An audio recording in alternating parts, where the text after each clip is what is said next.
Your mind is your prison when you focus on your fear. Hello and welcome to Toya Talks. My name is Toya Washington, and today I'm going to be talking about anxiety in the workplace. I was recently asked the question if I've ever dealt with anxiety in the workplace and how did I deal with it, how did I work through it, or if I've been able to work through it. And I thought that was such an important question because when I think about work and anxiety, we're talking about the feeling of, what anxiety means to me is the feeling of anxiousness, the feeling of being either trapped or I can't breathe, or fear, just an overwhelming sense of fear, loss of control. And I think before I think about work, I think we need to rewind it all the way back. Now I am a lot older and I look back, I can definitely see that our school teachers, our lecturers, our preludes, it's like a dress rehearsal for the managers, line managers, bosses and CEOs we're going to encounter in the workplace. And I genuinely think back and I think those teachers represented managers that I was going to experience in the world of work, but at the time I didn't realize it. When I think about anxiety, my first experience of anxiety when I was about 7 or 8. I couldn't have been more than 9.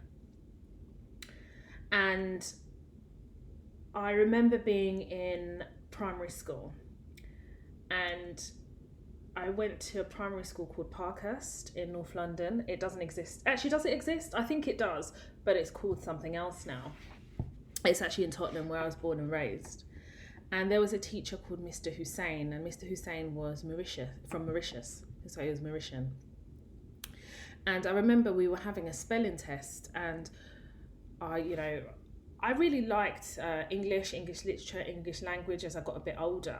Spellings, I always used to get a bit confused with words and letters. And obviously, I didn't know at that age, and nobody knew that I was dyslexic. But when I look back, I know that, I was, dyslexic at that age. And therefore, that's why I found spelling and sometimes reading a bit difficult.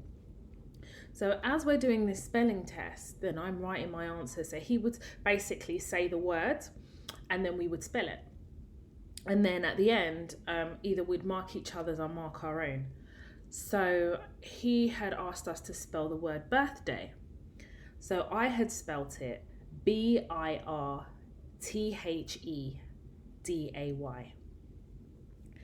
And of course that is incorrect. But at the time, I didn't know that. And I remember him walking and kind of checking people's answers. And I remember him just standing behind me on the right hand side, looking over my shoulder. And he stood there for about 30 seconds. But it was 30 seconds too long. It made me uncomfortable because I remember I kept twitching and looking at him thinking why is he, why is he standing there? But he didn't stand there that long when he went round to everybody else. So at the end of the spelling, he would, point at somebody and ask them to spell the word. So when it came to the word birthday, he said, "Toya, can you tell us how you spelled birthday?" So I confidently had said BIRTHEDAY.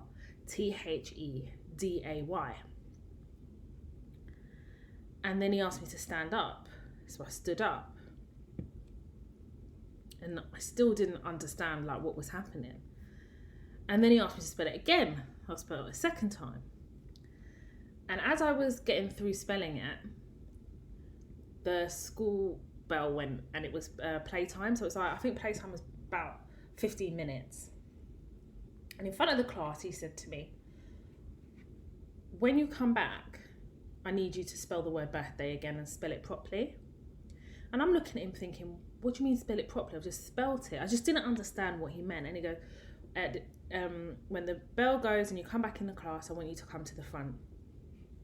So, he dismissed the class, everyone went in the playground, and I took my piece of paper with me and I went into the playground and I literally sat there, and I remember it as clear as day, and I sat there agonizing for the full 15 minutes trying to figure out how to spell birthday, or at least what was wrong with my spelling of the word birthday. And nobody was allowed to help me because he made it clear to everybody that no one should help me. So as the school bell went to return to class, I decided that I needed to use the bathroom. And as I was on the way to the bathroom, I actually wet myself because I was so anxious about walking in there, back into the classroom and spelling this word again, knowing that it's wrong, but not what's wrong with the word. Like, I just couldn't see it. So the best that I could, I went into the cubicle, tried to clean myself up, went back to the classroom and stood in the front where he had asked me. He said, "Toya, spell the word birthday." And I spelt it BIRTHEDAY.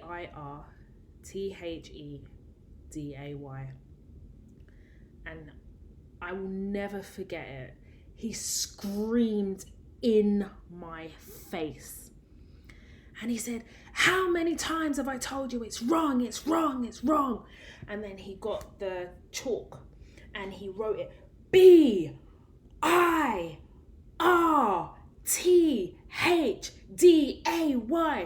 birthday. That's how you spell birthday. And then he proceeded. And I think he said, "Are you silly or something? Are you stupid or something?" Some words to that effect. And I remember looking into the other pupils in the classroom and just feeling humiliated. And I was still anxious. And I could feel the remaining, and I know this is a bit TMI, but the remaining part of the urine running down my legs. So I think I'd peed myself again. And I never said anything to my parents because I'm from an African household, and at that age, our parents almost idolized the teachers. And I found that with my parents, they idolized the teacher even more so if the teacher was an ethnic minority, because my parents always thought, well, that's something we have in common, right? And if your teachers are hard on you, it means that they want you to work hard. But I don't think there is an issue with teachers being hard on students, but it's about degree. And it was so out of proportion in the way I was treated, but it was the display of anxiousness as a result of how I had been treated. So even as an adult now, every time I spell the word birthday, it's so weird. It's like, it's not that I get anxiety, but it's like I pause, it really did scar me. And I never kind of shook that off, the anxiousness of being in that playground, trying and just not seeing it. And I didn't see the E. I literally didn't see anything wrong with it. I just didn't see it, right? I just didn't see. And I think at that age, I was just so young. And for me, I always looked at it as like, your teacher is going to be there to teach you. And if you get it wrong, they'll tell you get it wrong, but they'll help you to get it right. But the humiliation that I felt and the upset in front of all the people in class, it was horrendous. And children are really resilient. Kids are quite resilient, and I'd like to think that it didn't stay with me, but I definitely think it did. I think it did scar me. And the reason I compare that to the world of work is you're not taught at a young age how to deal with anxiety or how to deal with difficult situations. And especially at that age, it was almost like your teacher just wants the best. So it's almost like teachers couldn't do any wrong. So I was so anxious and embarrassed to even tell my parents that I'd even spelt it wrong. Do you understand? So all these things were going through my head. Then you fast forward to the world of work, and it's pretty much the same. Unless you know how to assert yourself in the world of work, line managers, senior managers will bully you and they will humiliate you. And it wasn't until my journey in the world of work and understanding the mechanics and how to navigate the social aspects of work that I learned how to assert myself, how to set boundaries, how to speak up if I felt an injustice, I felt I was unfairly treated. But it's so important that even from a young age, we talk to our young ones about anxiousness and how to deal with anxiety, because those are feelings that they're going to feel at least once or twice in their life. And teachers don't realise the big responsibility they have on the foundation that they lay in young children when it comes to education and authority. You know, at the end of the day, your managers, especially when you're going into a new workplace, they are your authority. Your teachers for a long time are your authority. And it's okay to teach people that authorities get it wrong, but learning how to work through it and learning how to navigate anxiety is so important. And I was never taught that at all. And I took that anxiety into the world of work because I was so afraid to get things wrong, because I didn't know how people would react, especially more so in the early stages of my career, because the foundation of how somebody would react started with Mr. Hussein and the spelling of the word birthday, which is completely ridiculous because people are going to make mistakes. And I think it's important that we remind ourselves that we're human and it's okay to make mistakes. The most important thing is what you learn from it. I think it's definitely molded me in terms of how I interact with authority. And I tell you now, I will never, ever going forward be bullied by any type of manager ever. I'm too switched on now and I'm too woke. But it has been a journey to get to this point. There is a thin line between nervousness and anxiety.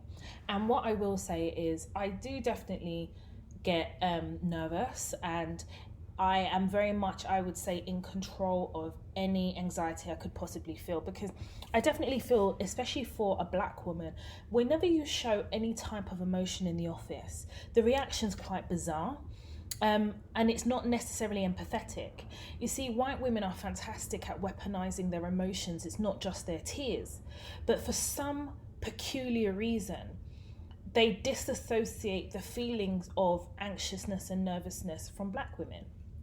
So now I've been working since I was 15. So I've been in the working world for a long time. And the way I deal with my nervousness is definitely just sometimes to take some time to step back.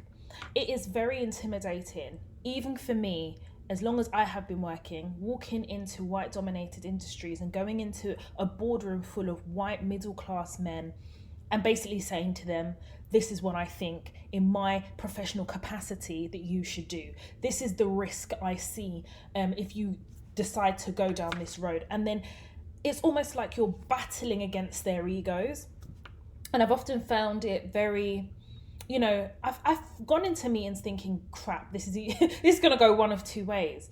The anxiousness has come when I was younger by just not knowing, being unaware, not understanding that I was feeling anxious and not understanding how to deal with that anxiousness. Whereas now it's less of anxiousness, more of nervousness. You know, we talk about imposter syndrome, and I definitely have an episode coming up about that.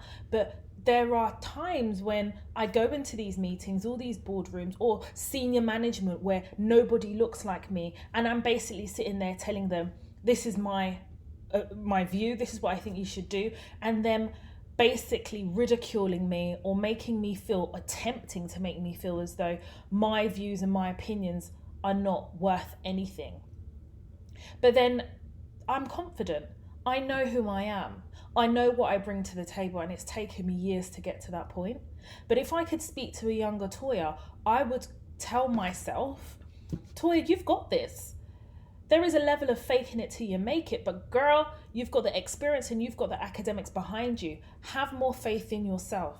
You're not looking for acceptance from these white middle class people. You're not looking for acceptance. What you're looking for is a position whereby you can continue to grow and learn and do a job well. It means a lot to me to be able to do my job and do it well and feel like I have earned my wages. There is a level of satisfaction I get.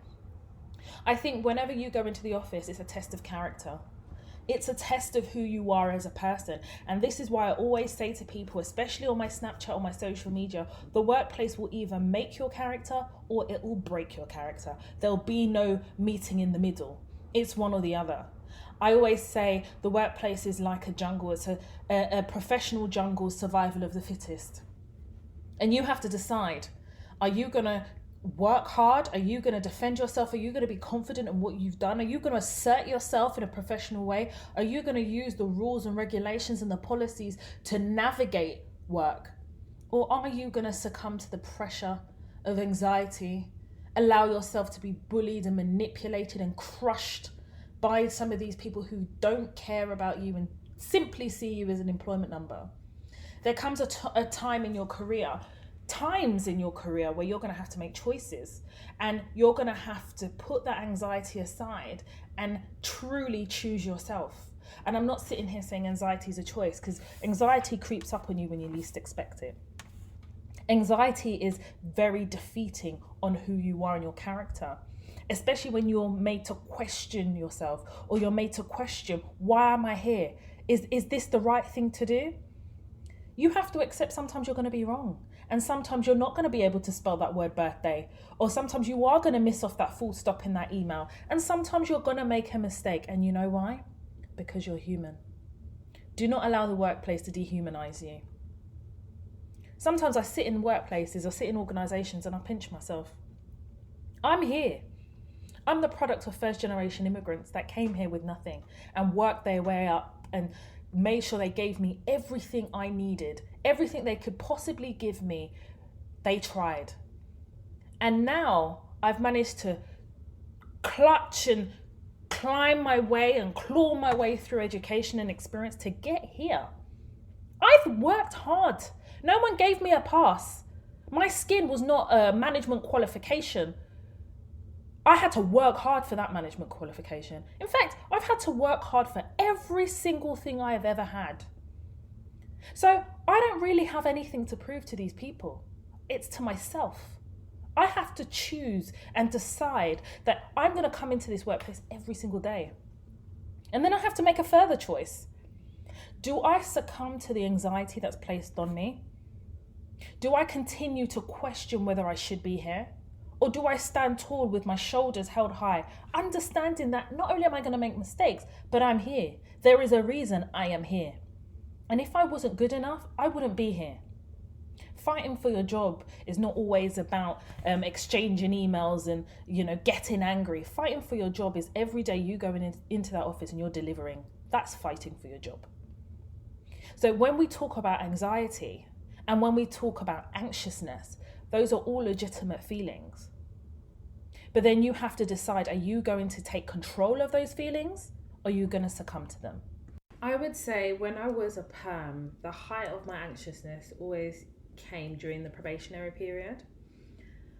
And in a way, I do definitely understand now that I'm, a contractor and I have my own limited company, I still completely understand why people get anxious around that time. I touched on it earlier, but you don't know how long people have been looking for the job for. Maybe this job, the salary is just amazing, even if it isn't. The fact is the person has a job and they've got bills to pay, mortgages, rent, and I get it. And I think sometimes we just have to have a bit more confidence in ourselves. These people hired you, they offered you a whole job for a reason. They saw the potential, and you can't go into the minds of some of these Oyibo people because they are just big mad. Don't try and think what must they be thinking, because I'm telling you right now, they can wake up in the morning and just decide, do you know something? I'm going traveling. I'm leaving everything behind. I'm going traveling. These people, some of them, their brain is not in order. So especially when they're managers, some of them haven't even worked hard enough to be in that role. There's some managers, you look at them and you just think, how did you manage to end here? How did you get here? Are you sure you went through one type of interview process? Because me, I don't think so, I think your father somehow got you in here. Because some of them are just big mad. I think sometimes we need to take a step back and you need to say to yourself, listen, if your probation is 6 months and you've gotten to 4.5 months, and they ain't said nothing to you. And I've been in that situation where they've said nothing. Then it's the 5th month they come now to start telling me nonsense. You have to learn how to deal with them things. But the reality is, during your probation period, and actually the tenure of, I would always say, there's less job security during your probation period, but there's no such thing as job security. Job security doesn't exist, especially where you have people being made redundant left, right, and centre. And as long as some of them they follow the rules of redundancy, there's nothing really you can do. But I think we need to take the power from these employers, and we need to be a bit more proactive in the pursuit of these roles. I will always say to you, when you're taking a role, you've gone into an organization, what are your personal objectives with this particular role? What are you trying to get out of it? So if it was like the role that in the tech company, I was telling you guys, my objective was to have enough tech experience to be then able to go and work in other tech companies as a contract manager, now as a senior consultant. Do you understand? I knew that it would set me up for it. But then you've got to be clear on what your objectives are. So one of the things that I do is during my probation period, I know that my probation period causes me a lot of anxiousness. And then what I would do is make sure that I have clear objectives between me and my manager during that probation period, and they should have a structured probation period of what they expect from you, your clear objectives and check-in points. Some organizations don't, and that's fine. You put them in then. You put them in. There's nothing wrong with being proactive where organizations are inactive, especially if you know that probation period causes you anxiety. Or if you know for a fact that now you're in this job, you've been in this job for a year, you have no clear objectives, and therefore you're not moving up and down.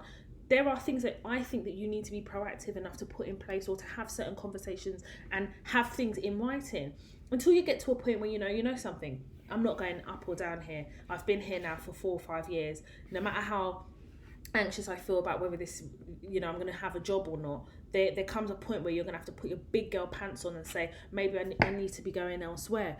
But your anxiety is for you to manage, and I don't think you can place that as the full responsibility of managers.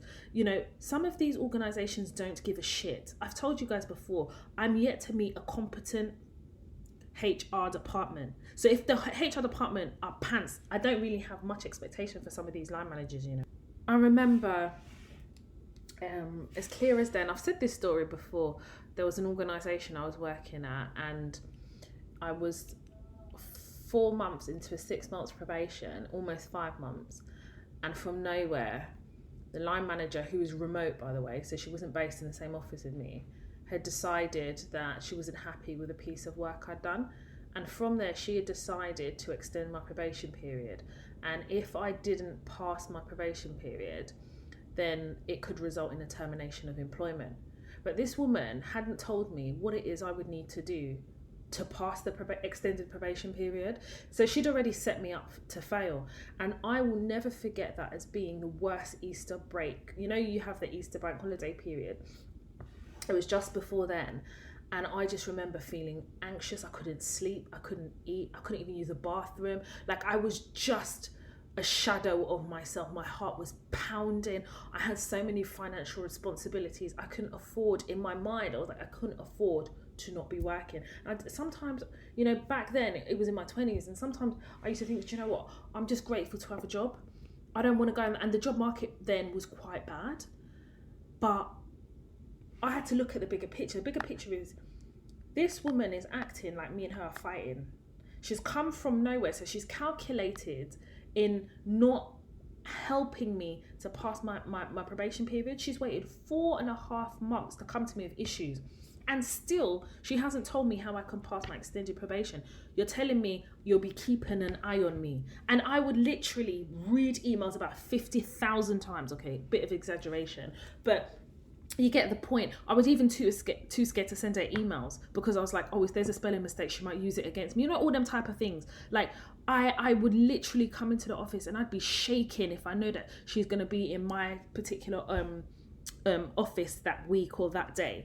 And I had to have a talk with myself, and I had to be like, do you know what, Toya? Yes, you're getting really good money and everything.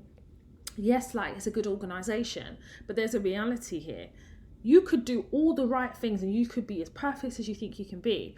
But at the end of it, if she's decided that you haven't passed this extended probation, darling, you're out the door.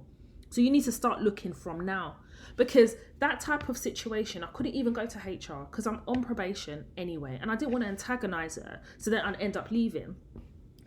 Even when she told me she's extending my probation, I will never forget the smell of, them Pret sandwiches. There's a particular Pret sandwich that stinks, and I don't know what it's called.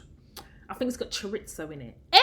When she was telling me she's extending my probation, I will never ever forget that smell, because I always associate that smell with that day she told me she extended my probation. My eyes are watering, and I didn't know if it was because I was upset about what she was saying to me, or whether because of the potent smell of that nasty sandwich in prep. But in that situation, I felt like I had nothing to lose, because either way, I was damned if I do, damned if I don't. And there was actually nothing stopping her at the end of the extended period from extending it again. And I was like, I can't live like this, So then I started looking for other roles.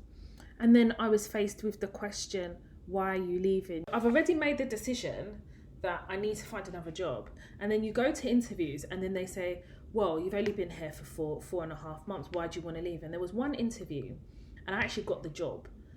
And the lady asked me, and I was just honest. I said, listen, I didn't say that my probation was extended or anything like that. I said, listen, I'm working for somebody who keeps moving the goalpost. So they're making it hard for me to achieve my objectives.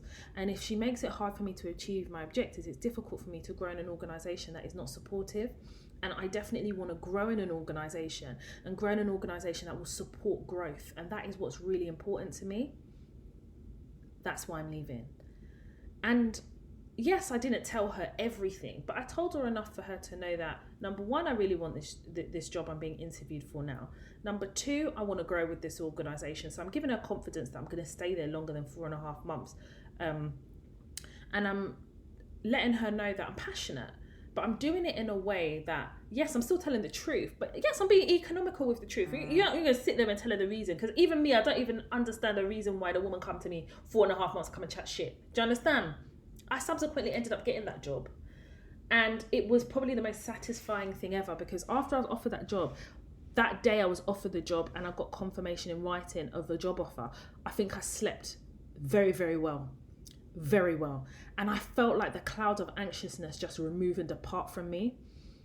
And then when I ended up writing my letter of resignation and sending it across, that same manager was shocked that I'd resigned. But I couldn't understand it. It's like, you caused this person anxiousness. And even if you don't know that the person's anxious, you still put that person in a position where they feel uncomfortable. Then you then are shocked when the person reacts. Some people will happily pallet that stupid, stinking type of dirty, stupid, bullyish behaviour. Some people be like, you know what, I'm going to work through this. And then you end up finding yourself at the end of the extended period, not even having a job.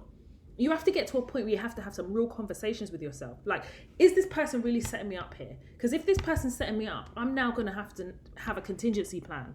And it doesn't make you less of a person. I don't believe in the F word, and the F word I call failure. I don't believe in that word. I believe that every situation that happened is happening to teach you something. You're growing from it. You're learning from it. And that's why I say to you, my biggest thing that I learned from that situation, where this manager waits 4.5 months to tell me whatever issues that she had, and her issue didn't even make sense to her. I just think that she just didn't want to invest the time in helping me grow. And I think that she got to a point where she realised, do you know what? Maybe Toya does need a bit of hand holding. She just wasn't prepared to do it. And then you have to have conversations with yourself, and you've got to get to a point where you're like, you know what? Is this going to work for me?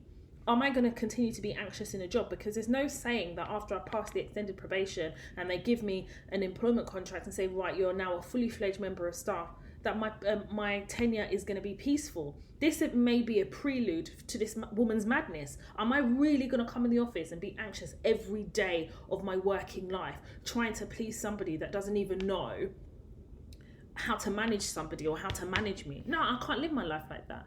And the role that I did end up leaving and going to, I was there for quite a number of years and I enjoyed it. And let me tell you something that I don't think I've told anybody.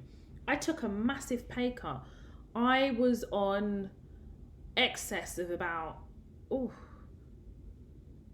55k, and the role that was offered to me was 35k. But for peace of mind, I accepted that role, because sometimes it's not always about money.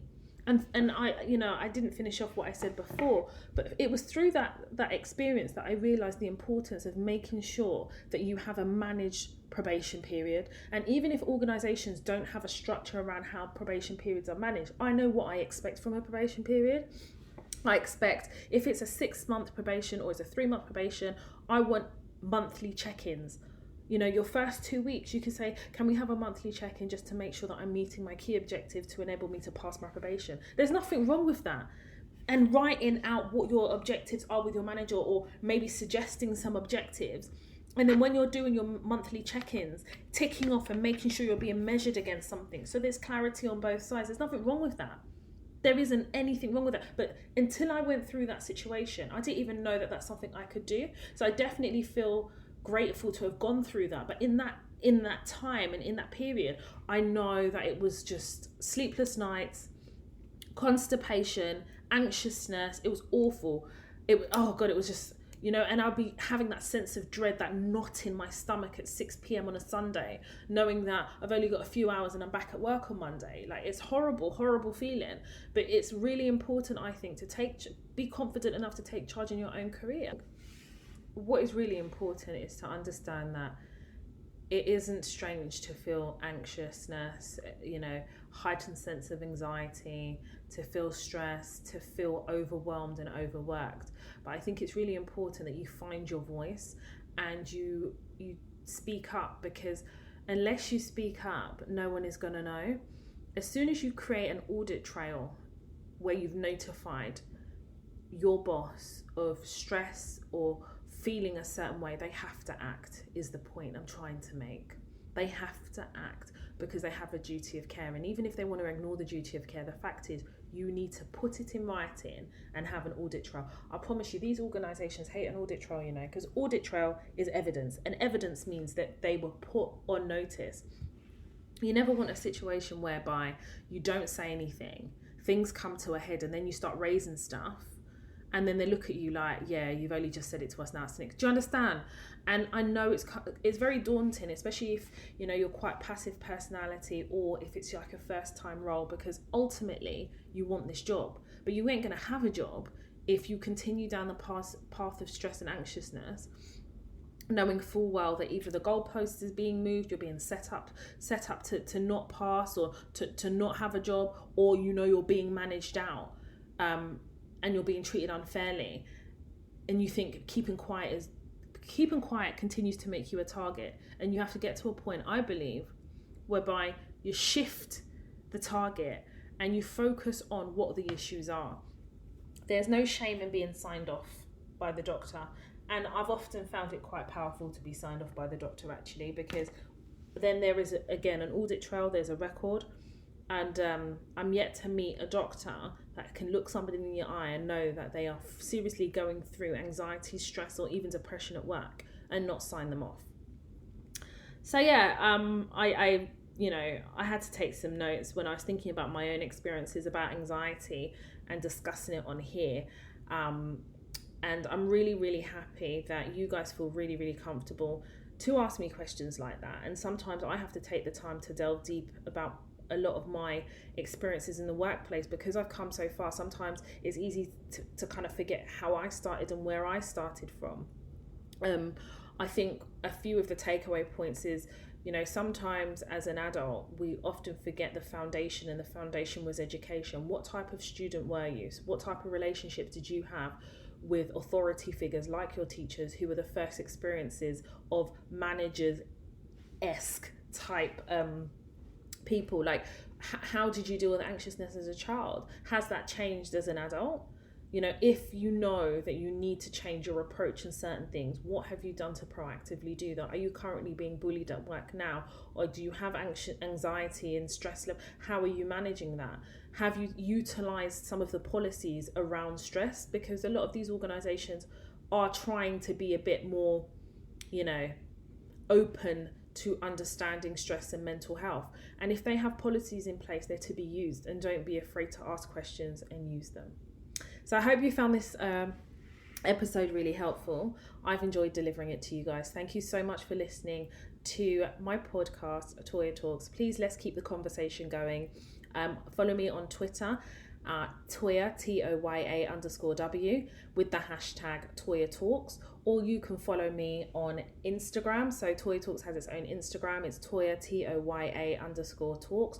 Or my personal Instagram, which is Toya, Toya_Washington. My name has been Toya Washington, and this has been the Toya Talks podcast.